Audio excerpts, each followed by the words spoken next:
Session might be a little more organic. I'm going to basically take you through our website that we created in 2018. But firstly, my name is Hugo Geddes. So you can see the map, right? Yeah, cool. My name is Hugo Geddes. I'm a resident at Karekare. My partner Jules and I moved here about 3 years ago from Titirangi.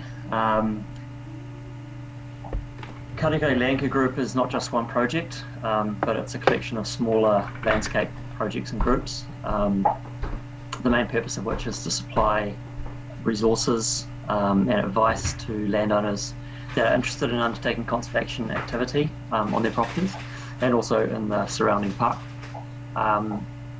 We also really want to increase volunteer support and awareness of the great work that was started some 20 plus years ago, with sort of 1,000+ bait stations set up by Mike Nixon, and also the Latrobe Forest Restoration Project that is steered by Peter and Jean King, which occupies about 500 hectares.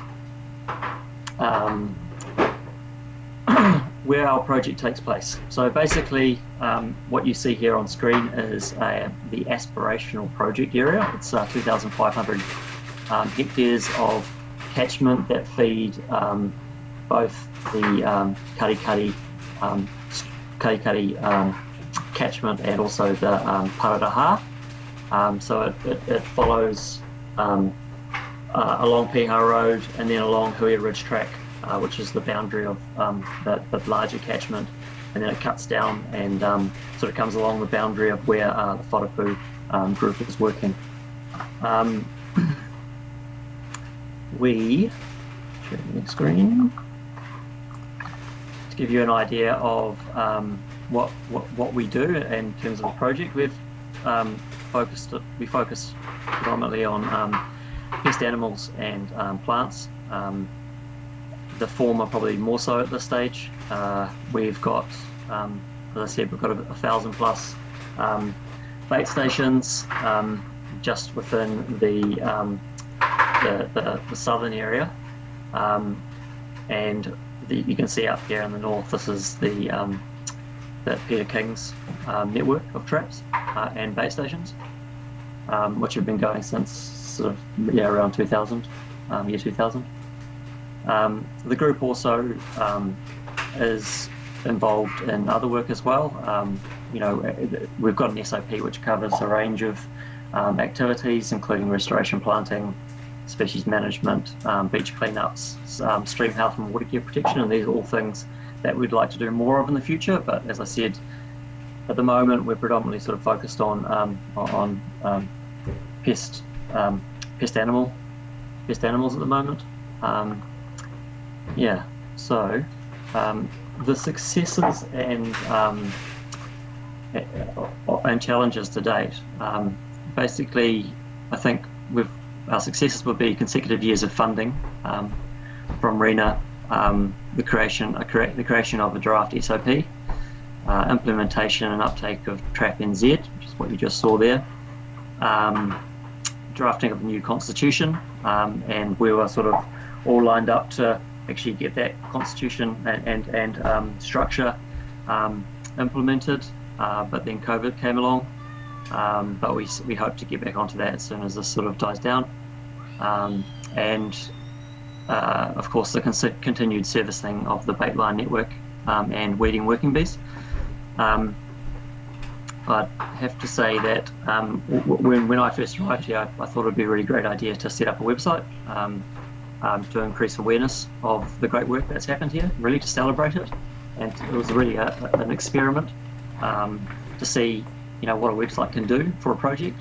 But I'd have to say, a website is only part of the solution. Obviously, you really need to get that communication going in the community, and it's been a really useful exercise. But perhaps I think, for the benefit of the group, I think, and the sounds of things of the Waitakere group wanting to set up a website, I could quickly take you through this and give you an idea of of how easy it is to set up a website. So basically this is a landing page. Actually what we've done is we've stuck everything on one page, and you just scroll to explore. And this is very simple navigation. I'll just start by saying this is built in Squarespace. Very simple, you know, anyone can really learn it if you have some degree of technical skill. There's all these patterns and things that you can use. You can also do some more detailed scripting if you want to get specific functionality out of your website. But basically, what we've done is really simple. We also had the benefit of having a great photographer in our community. Actually, it's one thing that the Waitaki Rangers is not short of, it's artists. And you know, we've got Ted Scott in our neighbourhood who generously gave us some photography. And imagery is a key piece of the puzzle, really, if you want an engaging website. So basically, as I said, this is the landing page. You scroll down and you get our mission statement. Anyone can go and have a look at this, of course. It's www.karekare.org if you haven't seen it. As you can see, lovely, beautiful, rich imagery, which is really powerful, evocative. Scroll down, you get our aspirations for the group, and again the map you saw earlier with the vegetation mapped across the catchment. We've also gone and described the ecosystems and grouped them,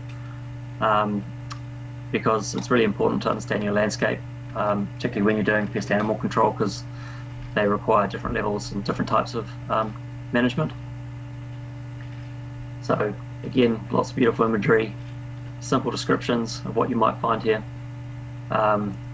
Again, imagery, our story. So really the purpose of this website was to celebrate the amazing mahi of the people who live here and have worked here and lived here for a long time, and set up these amazing networks.